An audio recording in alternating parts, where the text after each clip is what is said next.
E agora eu convido você a participar de outra palestra. Na verdade, é praticamente um bate-papo sobre informações sobre restauração do Cerrado. E eu vou passar esse momento, a palavra para ela, que manda muito bem, né? A gente ontem já trocou umas figurinhas de receita. Com certeza. E você que vai conversar aí com o Daniel Vieira, que está online, sejam bem-vindos. E eu passo para você conduzir esse momento. Obrigada, Leide. Olá, Tocantins. Com muito prazer que vamos dar continuidade ao primeiro simpósio estadual de agroindustrialização de frutos do Cerrado. E para dar essa continuidade, hoje nós vamos até a base. Nós já sabemos que o Cerrado ele vem enfrentando alguns problemas, né? Na conservação só já não é suficiente, nós já estamos numa etapa em que é preciso fazer a recuperação desse Cerrado. Da palestra anterior, que está na nossa aba do conhecimento, não esqueçam, acessem, tem muito material lá sobre Cerrado. Nós conversamos que a mesma mão que colhe é a mão que tem que restaurar. E aí, nesse assunto hoje, nós convidamos o pesquisador da Embrapa Recursos Genéticos e Biotecnologia, o Daniel Luiz Vieira, para explicar para a gente sobre essas técnicas adequadas para a restauração do Cerrado. Olá, Daniel, tudo bem com você? O microfone está aberto. Olá, vocês estão me ouvindo? Ouvem bem? Sim. Tudo bem, é um grande prazer estar conversando com vocês hoje. Obrigado, agradeço o convite e mais ainda obrigado por colocar o tema da recomposição da vegetação nativa na Agrotins, essa feira que é tão importante aí para o Tocantins, para o Mato Piba e para o Brasil todo, né, com essa inovação das lives, né, de fazer toda ela online. Já deixar meus parabéns para vocês aqui. Bom, como você estava falando, a conservação e a restauração do Cerrado garantem os serviços ambientais para o agronegócio, então não podia ficar de fora, então por isso meus parabéns, né? A conservação e a restauração do Cerrado, carbono, polinizadores, recursos florestais, madeireiros e não madeireiros, e por fim, qualidade de vida, né? Para os povos e para a população que vive no Cerrado. O Brasil vai ter essa grande missão de recuperar APPs e reservas legais, agora que o CAR está quase completo. Eu vi hoje de vocês, 99% do Tocantins está finalizado. Então agora a gente vai para a próxima fase, que é a adequação das propriedades que têm déficit de área de preservação permanente e reserva legal. E o Ricardo Aidar, que trabalha aí com vocês no governo do estado, me disse que tem 800 mil hectares de déficit de APP e reserva legal para recuperar. Bom, além de compensações ambientais, de grandes projetos de infraestrutura, recuperação voltada para a recuperação de bacias hidrográficas, como o Taquarussu, aí, que tem problemas de déficit hídrico, né? Então, isso é uma oportunidade muito grande de gerar trabalho e renda e para muita gente e de melhorar os serviços ambientais, que é a contribuição que a natureza tem para as nossas atividades humanas, né?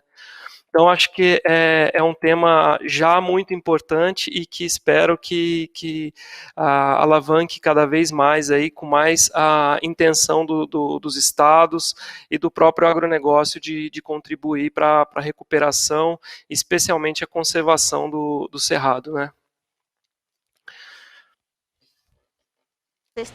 Vocês apuraram mais experiência através do projeto Restaura, não foi isso? Que a Embrapa de vocês tem uma expertise sobre esse trabalho de restauração do Cerrado, que tem 2 cartilhas, inclusive com esse mesmo tema você participou. Conta pra gente um pouquinho. Sim, bom, a primeira questão é que quando a gente pensa em restauração florestal, restauração de ecossistemas terrestres, restauração da vegetação nativa, é plantar muda de árvore, né? Então tem esse senso comum que a gente tem que plantar milhões de árvores e esquece do que é o ecossistema savânico, né? Que são as vegetações de cerrado com o letra minúscula, né, que são as vegetações que ocupam as chapadas, que estão fora das beiras de rio, que ocupam mais de 60% aí de todo o bioma cerrado. Então a ICMBio, Embrapa, UNB e outros parceiros começaram a pensar como que seria recuperar de fato o cerrado sentido restrito, esse cerrado que tem um extrato de capim nativo completo com árvores esparsas.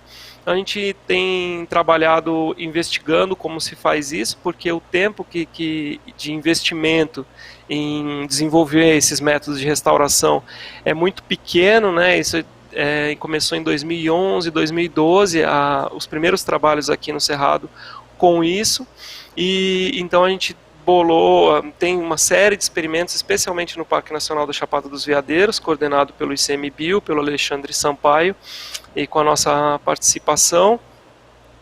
E agora a gente tem um pouco desses métodos de como recuperar esse cerrado e não só plantar as árvores, né? Imagina, se você planta só as árvores, o que acontece debaixo dessas árvores? Ou você não tem nada, ou você tem o capim exótico ali.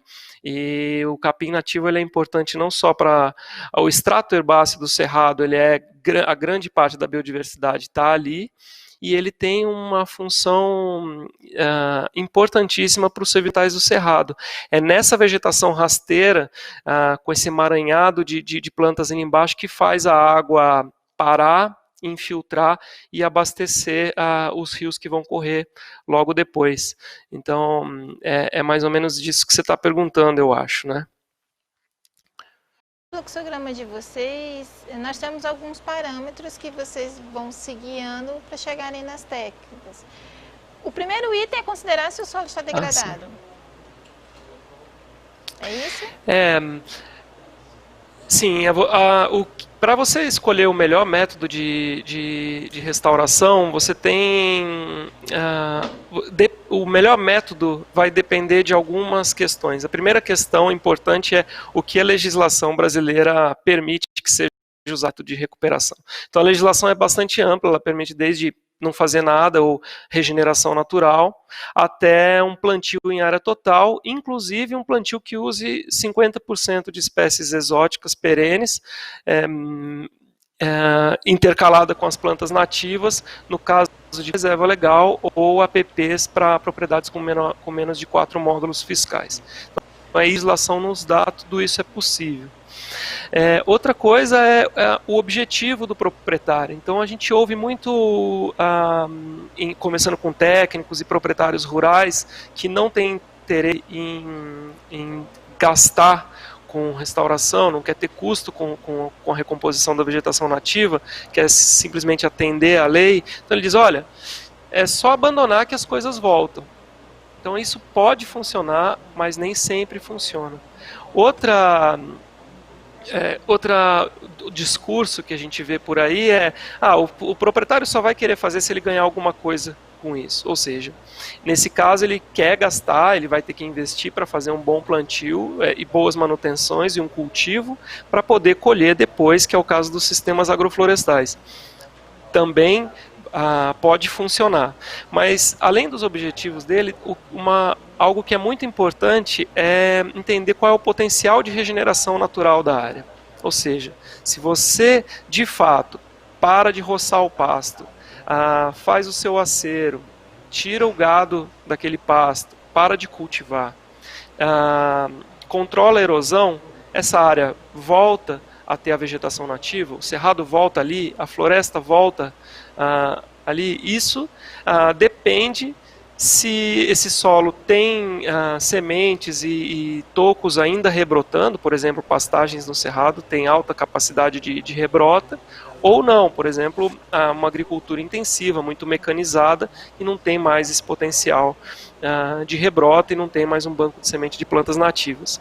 E também outro fator que importa nesse potencial de regeneração natural é a presença de vegetação nativa próxima, que vai estar jogando sementes para dentro dessa área, uma vez que você pare de cultivar e pare de usar essa área. Então, o ideal é você verificar o potencial de regeneração natural, que ou você conta a quantidade de mudas que estão vindo ali naturalmente, ou você observa a cobertura dessas plantas nativas que estão ali.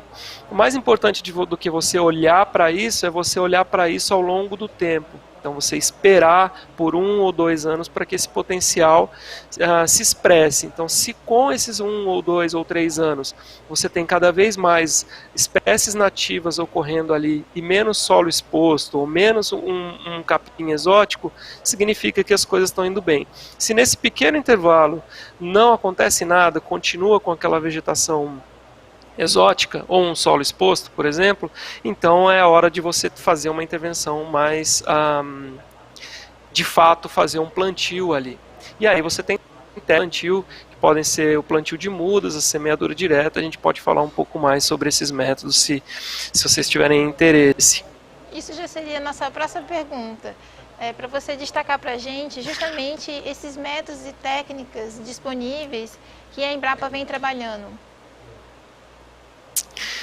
Sim, então todos esses métodos, desde controlar os fatores de degradação até fazer restauração com sistemas agroflorestais, a Embrapa vem trabalhando, e não só a Embrapa, diversas instituições no Brasil.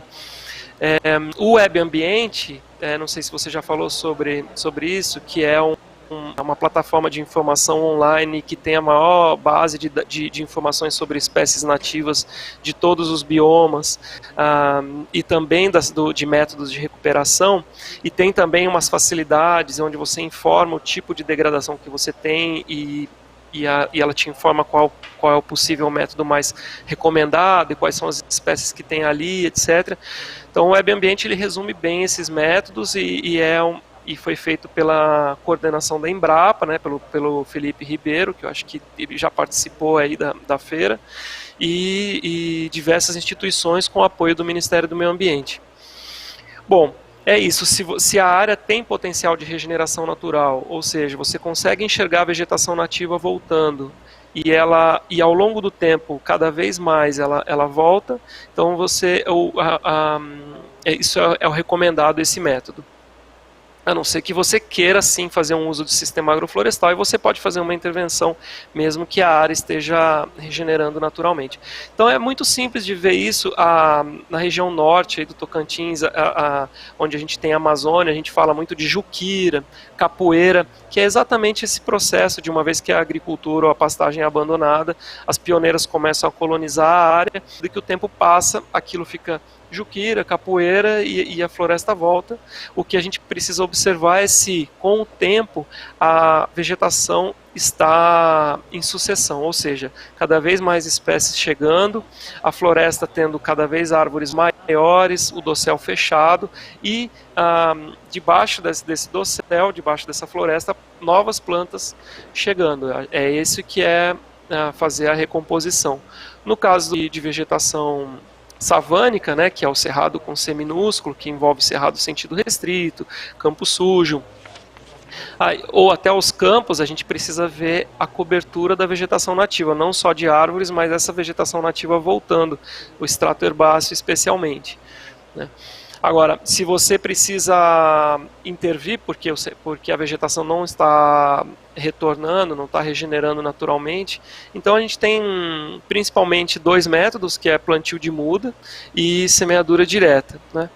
Para fisionomias de floresta, funciona de uma maneira, para fisionomias de cerrado, funciona de uma maneira totalmente diferente. Então, se eu estou falando de floresta numa APP de cerrado, floresta. Se eu estou falando de um cerrado sentido restrito de chapada, cerrado. Então, para a floresta, o que a gente sabe não é simplesmente pegar mudas aleatórias de plantas nativas e plantar num espaçamento 3x3 ou mais econômico ainda, 5x5, e esperar que as coisas vão funcionar.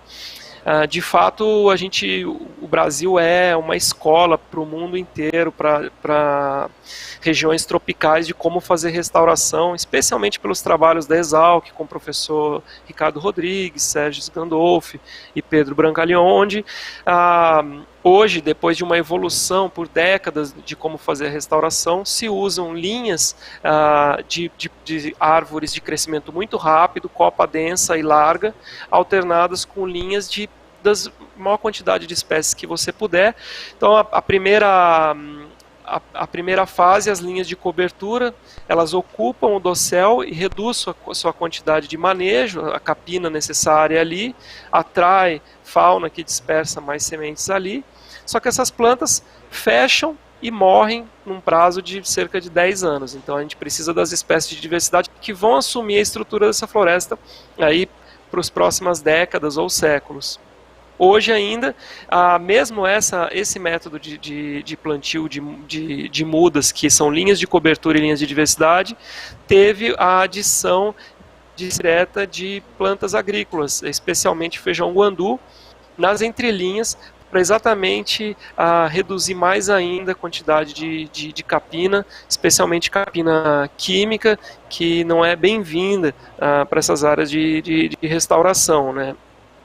Então hoje mesmo esse método então são 3 classes de cobertura, de sucessionais de plantas. A semeadura direta, ela faz a mesma coisa, mas ela usa mais espécies agrícolas e usa diferentes ciclos de vida. Então você tem que ter plantas que duram até 6 meses, plantas de ciclo muito curto, plantas que duram até 3 anos, por exemplo, feijão de porco, milho, gergelim, plantas que duram 3 anos, que seria o feijão guandu, o fedegozão, jurubebas, que fazem a juquira. Talvez alguns produtores rurais até se espantem, puxa, ele está mandando plantar jurubeba, fedegoso, isso é mata-pasto. Então, se mata o pasto, ele é bom para restauração, geralmente.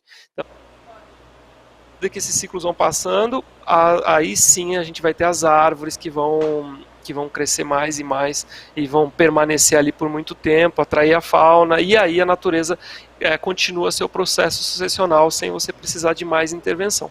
Bom, tudo isso a gente está falando para a floresta, então exige toda essa quantidade de classes sucessionais. Quanto mais você tiver, você vai ter o solo sendo coberto a todo o momento da restauração, significa que você vai gastar menos com manutenção e replantio.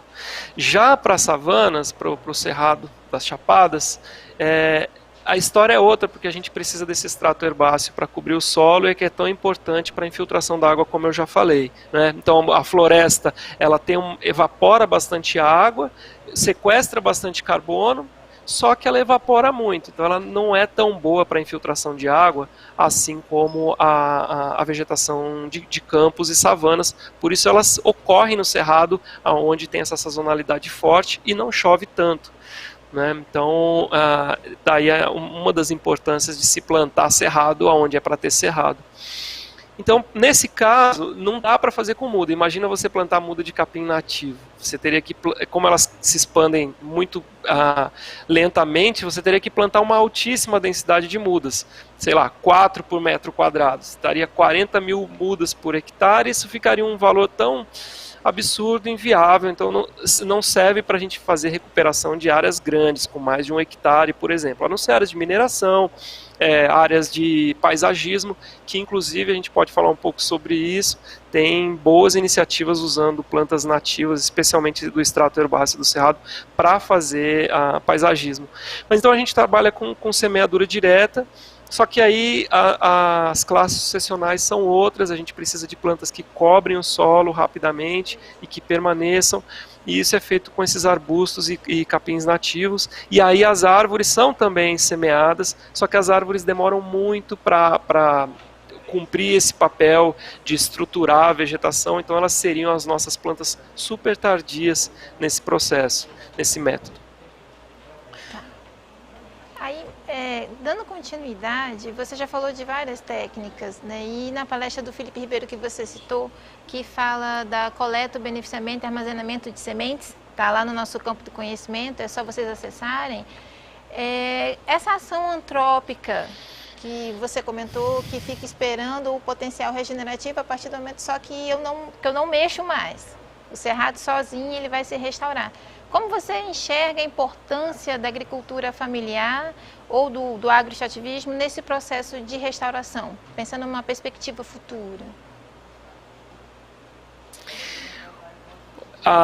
Exatamente. Então, se a gente pensa que somente no Tocantins a gente tem pelo menos 800 mil hectares para ser recuperados, isso cria uma cadeia em torno da recuperação, da recomposição da vegetação nativa, que é uma cadeia potencialmente enorme. Então, se você trabalha, por exemplo, com semeadura direta, você vai precisar de muita e muita semente, e isso pode ser feito com base comunitária. Então, se a gente pegar o exemplo da campanha Icatu Xingu, que é coordenada pelo Instituto Socioambiental, que já recuperou milhares de hectares na bacia do Xingu. Somente na bacia do Xingu, a rede de sementes do Xingu tem mais de 500 famílias coletoras de sementes. Então, veja o impacto que a gente pode ter só com o fornecimento de sementes. E a gente pode ter outras ideias mais audaciosas ainda. A gente pode pensar que essas mesmas agricultores familiares, assentados de reforma agrária, comunidades tradicionais, possam prestar o serviço de recuperação, possam fazer essas recuperações. Uma vez que essas áreas estejam recuperadas, essas áreas podem vir a ser áreas de coleta de frutos do agroextrativismo. Então isso cria uma cadeia muito grande, né? Mas pelo menos abastecer semente para as atividades de recomposição da vegetação nativa já pode trazer um impacto muito grande para a recuperação. E lógico, assentamento de reforma agrária também tem passivo ambiental para ser recuperado. Então isso também é uma oportunidade de fazer restauração com produção focando nas espécies de valor econômico para essas comunidades, né? Utilizando especialmente as espécies de cerrado de valor econômico para essas comunidades, seja madeireiras quanto como fruteiras nativas também. Se cada um dos atores envolvidos fizer a sua parte, com certeza estaremos em direção a um cerrado sustentável, né? Daniel, eu quero muito agradecer a sua participação. Eu vou abrir agora para você fazer umas considerações finais, que o nosso tempo já está chegando ao final. Bom, eu que agradeço participar com vocês desse debate e parabenizar novamente e dizer que restauração pode ser muito barato, de fato, quando a gente utiliza a regeneração natural, mas nem sempre a regeneração natural vai funcionar. A restauração pode ser um pouco mais cara, a gente tem método para isso, e a restauração pode ser mais cara ainda, mas ela pode trazer renda para o produtor. Mas é muito mais fácil conservar do que restaurar. Então a gente está vendo esse salto de desmatamento na Amazônia o ano passado e esse ano, e não só na Amazônia, mas no Cerrado também, né? E isso inclui o Tocantins. Certamente, se a gente conservar e planejar como vai ser utilizado a terra, a gente vai gastar muito menos reparando os erros que a gente faz. Então a restauração e a conservação estão no mesmo time e servem para isso, para que a gente tenha cada vez mais serviços ambientais sendo prestados para as nossas atividades humanas. Obrigado. A gente é que agradece. Ficamos por aqui, amanhã tem mais sobre o seminário e o Tocantins ele tem um cerrado de oportunidades, basta que essa exploração ela seja sustentável pensando no hoje, no amanhã e no depois.